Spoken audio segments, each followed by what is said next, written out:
Stanno proseguendo le riunioni del Comitato regionale condivise col settore giovanile scolastico. Il presidente Gianni Cadoni, il responsabile SGS Sardegna Fabrizio Delia continuano il tour per l'isola.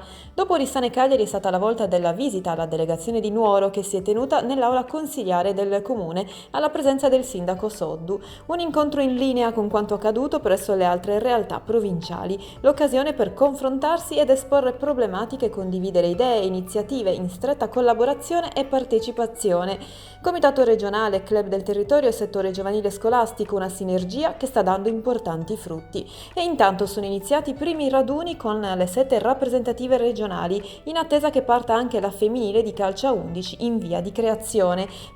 No, siamo molto contenti perché quando vedi che l'impegno che ci mettono i ragazzi quando vengono qui in rappresentativa è motivo di orgoglio, quindi se loro arrivano qui e ci mettono questa voglia, questo impegno, vuol dire che hanno spirito di squadra, una dedizione importante per la causa. Io ho sempre detto che la cosa principale è sposare la causa, la nostra forza deve essere unità di intenti e sposare la forza del gruppo, che è la cosa principale. È stato abbastanza positivo, anche emozionante, anche per me ovviamente perché essendo la prima e l'esordio c'è sempre un pochettino di emozione per quello che andremo a rappresentare. I ragazzi sono stati disponibili da subito, c'è stata molta volontà, educazione, hanno ascoltato quello che si può fare per essere un primo raduno e il bilancio è più che positivo. Primi incontri conoscitivi con lo scopo di iniziare a selezionare i migliori prospetti in vista della partecipazione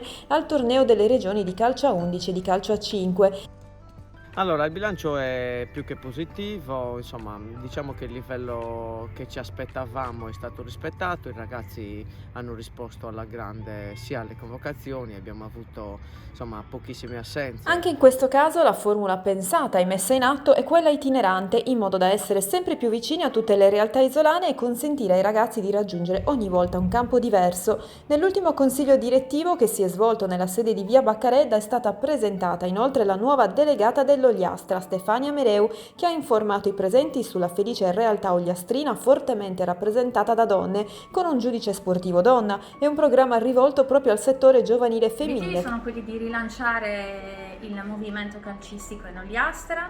È un movimento che, come tutto il movimento del calcio, ha subito una dura battuta d'arresto a causa del Covid, ma ho potuto appurare che c'è tanta voglia di ricominciare, sia nelle prime squadre, sia soprattutto nel settore giovanile, con un exploit che mi rende molto orgogliosa, che è quello del movimento femminile.